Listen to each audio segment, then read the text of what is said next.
Have you ever heard of a man who was called the second best climber in the world, but hated that title more than anything else? A man who climbed with ropes so thin they looked like strings, with gear patched together in his own garage, yet stood on the top of almost every 8,000-meter peak on Earth. And then, in 1989, he tried to climb the South Face of Lhotse, a wall so terrifying that no one had ever succeeded. What happened on that icy wall would shock the entire mountaineering world. This is not just the story of a death. It is the story of Jerzy Kukuczka, the poor electrician from Poland who became one of the greatest climbers in history, and whose last climb remains one of the most haunting tragedies in the Himalayas.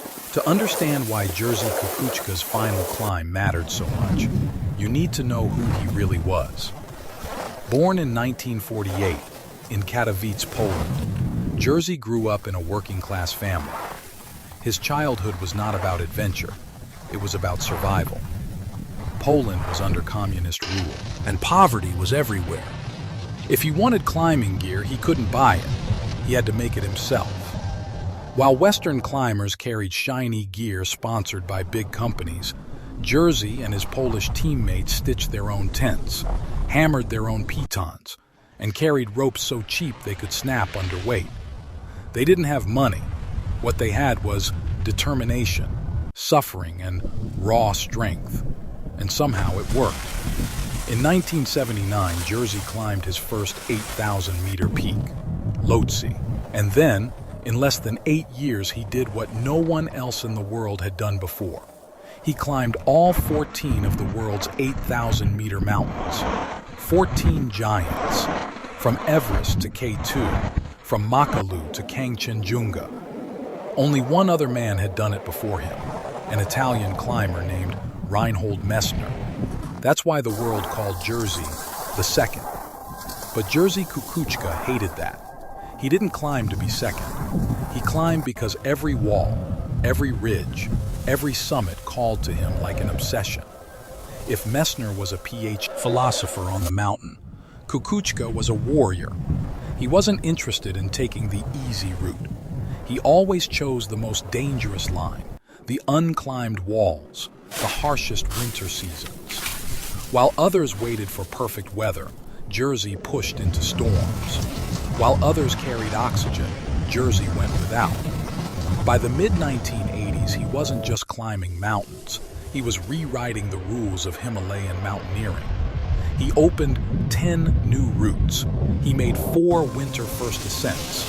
He climbed where no one else dared. But with every climb, with every success, came a shadow.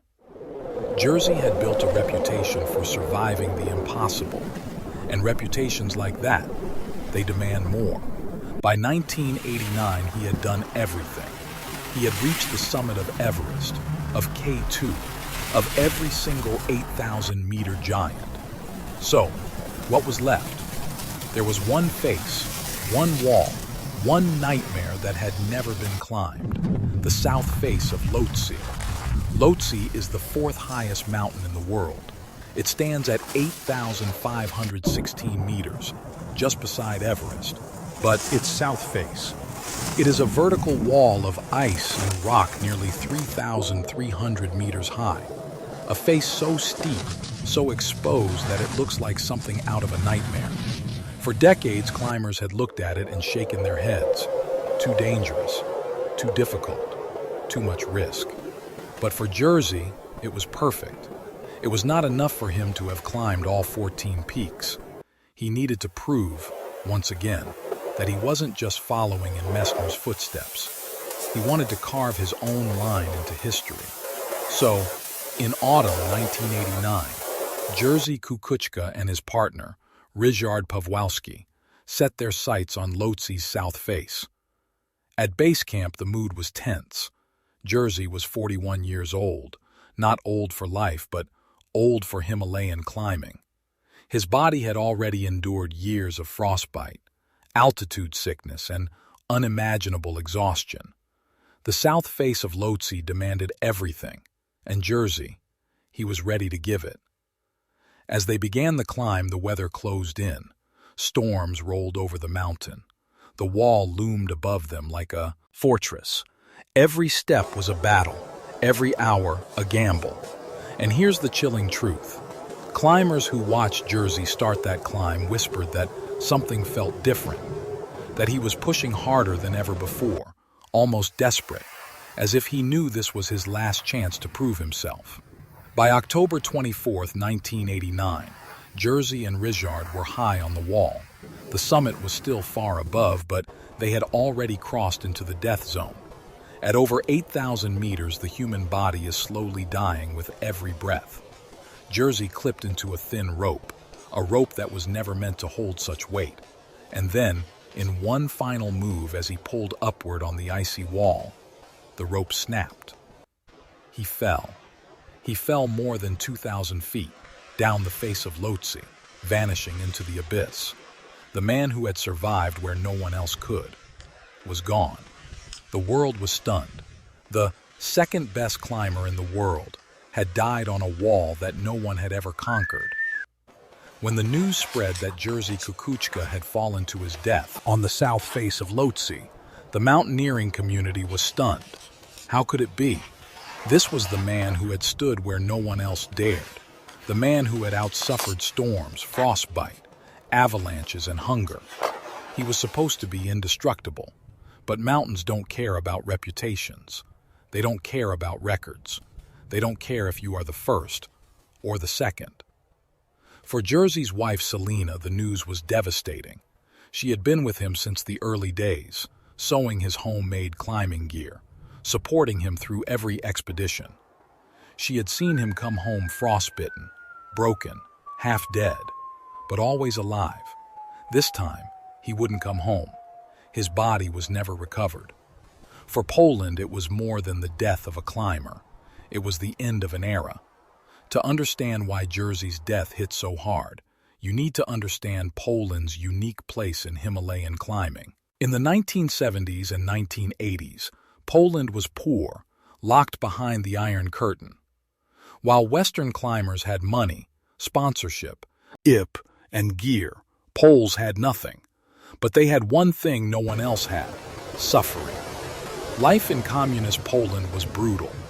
Winters were freezing, food was scarce, and freedom was limited. But that suffering became a kind of training. When Polish climbers went to the Himalayas, they were tougher, harder, more relentless than anyone else. They became known as the Ice Warriors, and Jerzy Kukuczka was their champion. His climbs weren't just personal victories. They were national victories, proof that even a poor electrician from Katowice could stand on top of the world. When he died, Poland felt it like a punch to the heart. Their hero, their warrior, their symbol of strength, was gone. The shadow of Reinhold Messner was always over Jerzy. Messner was the first man to climb all 14 8,000-meter peaks. Jerzy was the second. The world loved that headline. It was simple, but Jerzy hated it. He didn't want to be second. He wanted to be different. Messner climbed with elegance, style, and philosophy. Jerzy climbed with grit, hunger, and sheer willpower. He often joked, "Messner had the money. I had to fight with poverty." And he was right. While Messner flew to expeditions with sponsors, Jerzy sometimes had to sell his blood to pay for gear. His climbing ropes were so cheap that friends called them clotheslines. And in the end, it was one of those ropes that snapped and killed him. The irony was cruel. But here's the twist. Many climbers believe Jerzy's climbs were harder, more creative, more original than Messner's. Jerzy opened 10 new routes. He made 4 winter first ascents. Messner didn't. In some ways, Jerzy wasn't second. He was in a league of his own. After his death, something strange happened. Jerzy Kukuczka, who hated being called second, became something even more enduring, a symbol. For climbers, he became the definition of toughness. For Poles, he became proof that even under oppression, greatness was possible. For the world, he became a reminder that no matter how high you climb, the mountain always has the last word. His partner, Ryszard Pawłowski, survived that climb. For the rest of his life, he carried the memory of that moment, the snap of the rope, the fall, the silence afterward. Climbers still debate. Should Jerzy have used better ropes? Should he have turned back? Or was he destined to fall? Because legends are not meant to fade slowly. They are meant to end suddenly, like thunder. Here's what makes Jerzy's story so haunting. If he had stopped climbing after finishing all 14 peaks, he would have been remembered as one of the greatest ever. His name would stand beside Messner's, equal in glory. But Jerzy didn't stop. He needed more. And that hunger, that refusal to rest, killed him. So the question is, did Jerzy die because of a broken rope, or did he die because he could never accept being second? Today, when climbers speak of Jerzy Kukuczka, they speak with awe. Not because of the way he died, but because of the way he lived. He climbed the highest peaks in the dead of winter. He opened routes that no one else dared. He carried the weight of a poor country on his shoulders and still stood taller than almost anyone in mountaineering history. And yet, his story ends with silence, on a wall of ice, in the thin air of Lhotse. Maybe that's why his name still echoes, because Jerzy wasn't just a climber, he was a fighter, a dreamer, and ultimately, a tragic reminder that in the Himalayas, glory and death walk hand in hand. As Jerzy Kukuczka entered the mid-1980s, his name had become a storm whispered across the Himalayas. The climbers who gathered in smoky tea houses in Kathmandu spoke of him with a mix of admiration and disbelief. He was not just climbing the 8,000-meter peaks, he was rewriting what it meant to be a mountaineer. But here's the twist. For all his fame, Kukuczka remained an outsider. He wasn't sponsored by wealthy corporations. He didn't wear the latest Western gear. Many times he climbed in patched-up clothing using ropes that others had discarded. Yet he kept rising, higher and higher, as if nothing could stop him. The Poles had a word for this resilience, upór, stubbornness. And stubbornness was exactly what Kukuczka carried into the death zones, where oxygen thinned and the line between glory and tragedy blurred into white. By 1985, Kukuczka had climbed 9 of the 14 8,000-meter peaks. Each ascent came with its own tale of storms, frostbite, or near starvation. On Dhaulagiri, he braved hurricane winds. On Kangchenjunga, he crawled up walls of ice that looked impossible from below. And on Nanga Parbat, the mountain of death, he survived avalanches that erased entire camps. Still, there was no celebration back home. Poland was trapped under the weight of economic crisis and political repression. Jerzy's wife, Selina, often struggled to put food on the table for their children while Jerzy risked his life thousands of kilometers away. To outsiders, it seemed madness. Why would a man chase mountains while his family waited in uncertainty? But to Jerzy, climbing wasn't an escape. It was a calling. "When I'm up there," he once said, "I'm free from everything. From politics, from hunger, from fear. The mountain is my truth." In 1986, Jerzy would face his greatest test yet, the K2 expedition. Known as the Savage Mountain, K2 had already claimed countless lives. Unlike Everest, where crowds of climbers struggled up fixed ropes, K2 was raw, violent, and merciless. That year, a season of brutal weather turned K2 into a graveyard. 13 climbers lost their lives, and the mountain earned a new reputation as the deadliest of the giants. Kukuczka climbed into this chaos, not with arrogance but with determination. His team battled storms that pinned them down for days. Supplies dwindled, and frostbitten fingers struggled to clip into ropes. At one point, an avalanche nearly swept Jerzy off the face of the mountain, but somehow, impossibly, he endured. And when he finally reached the summit, gasping in the thin air, he etched his name into history. By now, the whispers had grown louder. Could Kukuczka surpass Reinhold Messner?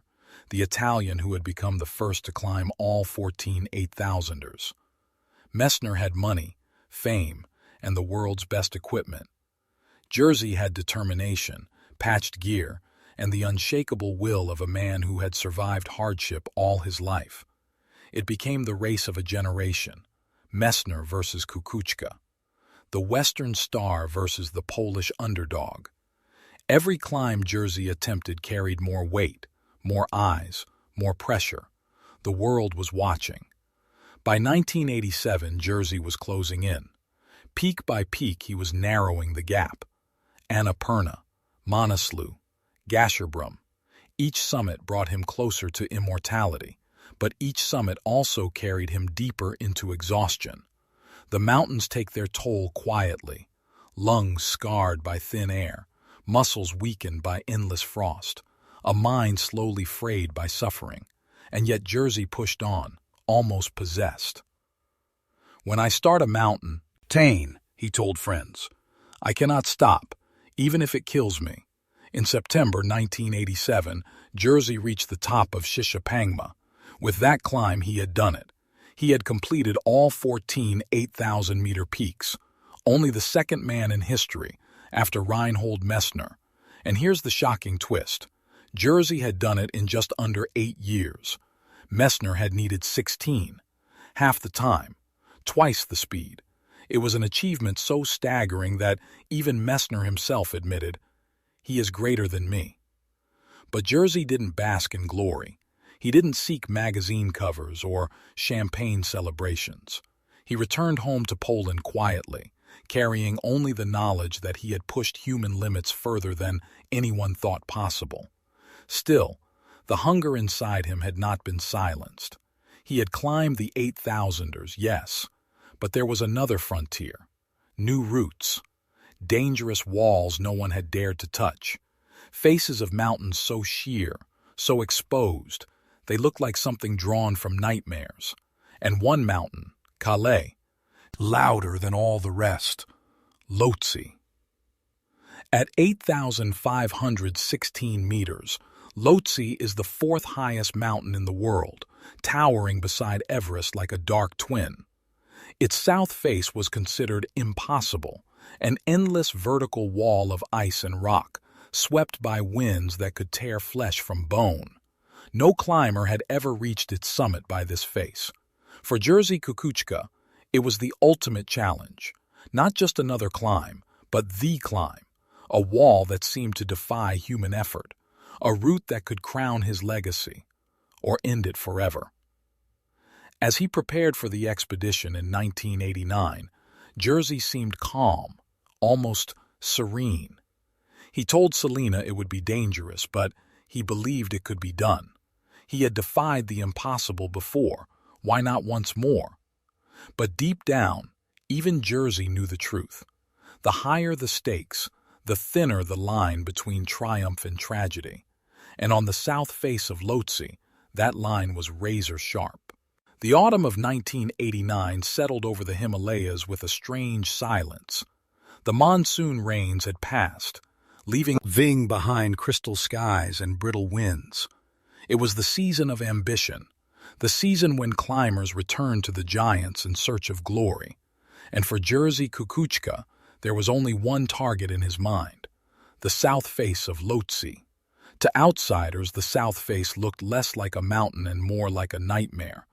A 3,300-meter wall of sheer ice and rock, constantly swept by avalanches. The French had tried it in the 1970s and failed. The Japanese had tried and failed. Everyone who had touched that wall returned with stories of terror.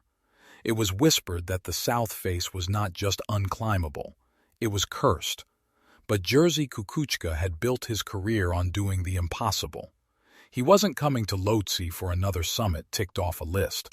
He wanted to carve a new path, a bold line that no one had dared before. It wasn't about fame, it was about proving, even to himself, that no wall was too steep, no mountain too merciless. He teamed up with Ryszard Pawłowski, a younger but experienced Polish climber. Together, they carried a quiet determination into the Khumbu Valley, passing through villages where children ran alongside them, and old monks muttered blessings. Sherpas who heard of their plan shook their heads. "South Face is death," they warned. But Jerzy smiled politely. He had heard it all before. As the expedition began, the reality of the South Face revealed itself. The wall loomed above them, endless, daunting, like a frozen wave about to crash. Each step upward was carved with ice axes into blue glass. Rocks rattled down at random, hissing through the air. Avalanches thundered without warning, erasing everything in their path. Day after day, Jerzy and Richard pushed upward, setting camps on precarious ledges barely wide enough to sit. Nights were filled with the groan of ice shifting, the howl of wind, the constant fear that one wrong sound meant the mountain was breaking beneath them. And yet Jerzy seemed calm, almost serene. He moved with the rhythm of a M, and who had danced with death too many times to be afraid. But his partner noticed something else. Jerzy was thinner, weaker. Years of hardship had worn down his body.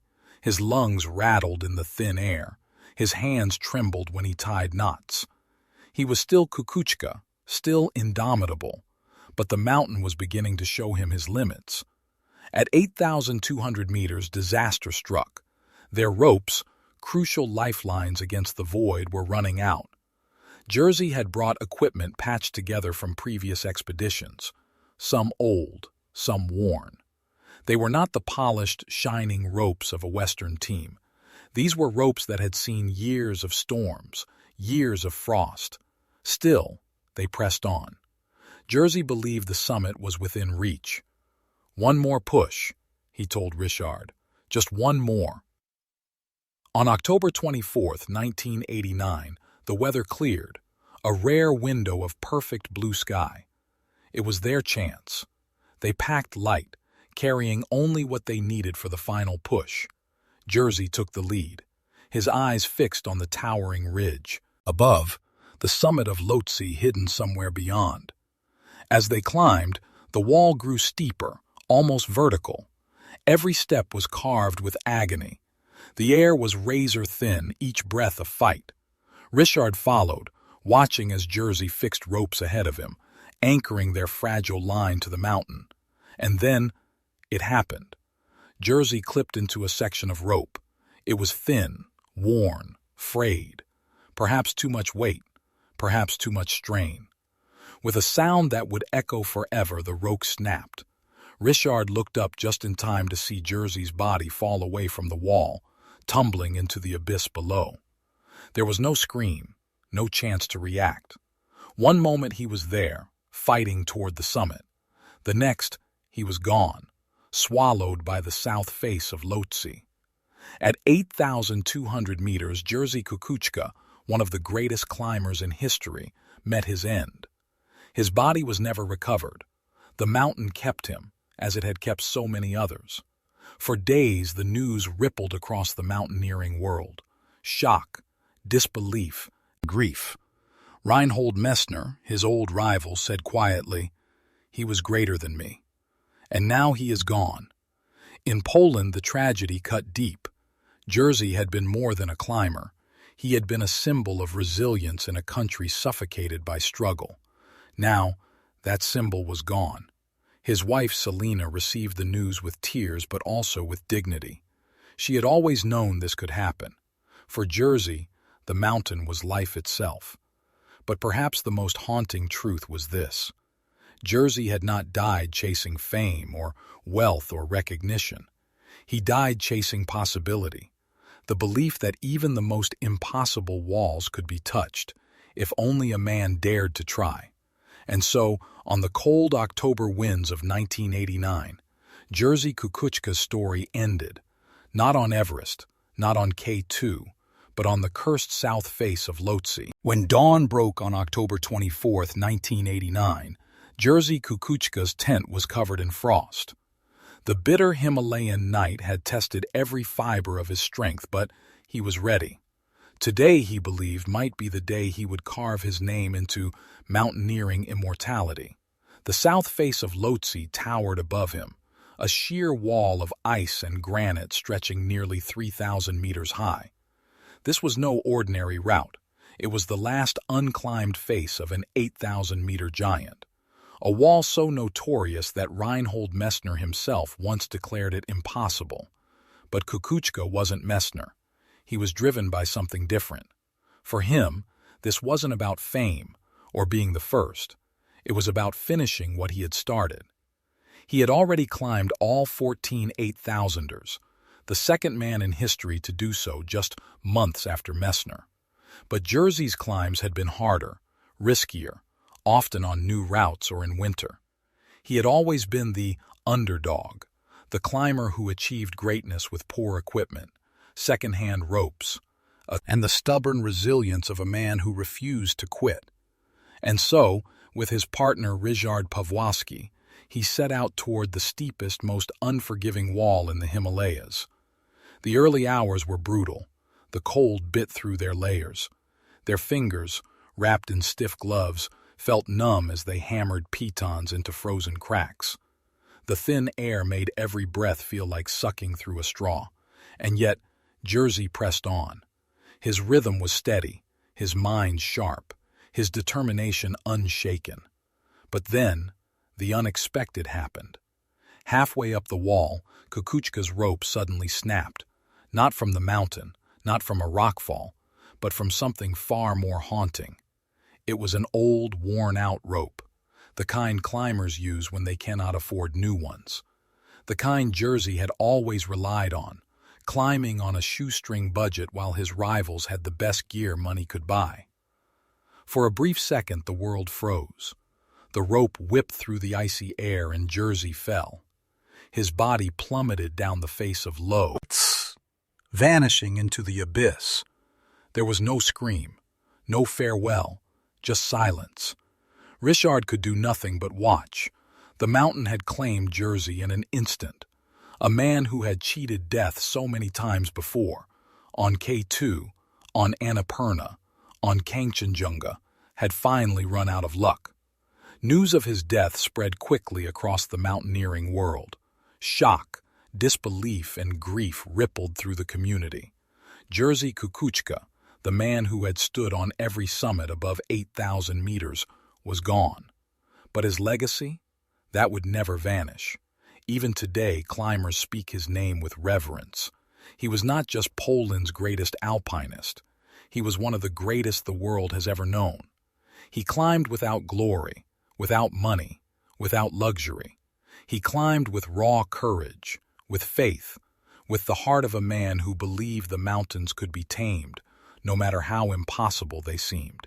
And perhaps that is the most haunting truth. Jerzy did not die because he was reckless. He died because he never had the luxury of choice. He climbed on poor ropes because he couldn't afford better. And yet, with those same ropes, he touched the sky more times than anyone believed possible. So when you look at the towering wall of Lhotse, or the savage peak of K2, remember Jerzy Kukuczka, the man who rose from poverty, who battled giants, who walked alongside death, and left behind a story that still shakes the mountaineering world. And now, I want to ask you, was Jerzy Kukuczka's final climb a tragedy of poverty, or the ultimate symbol of human willpower? Leave your thoughts in the comments below. If this story moved you, please like this video and subscribe to K2 Stories for more untold tales from the world's highest peaks. Your support helps us bring these forgotten legends back to life, because up there, above the clouds, history is still waiting to be told.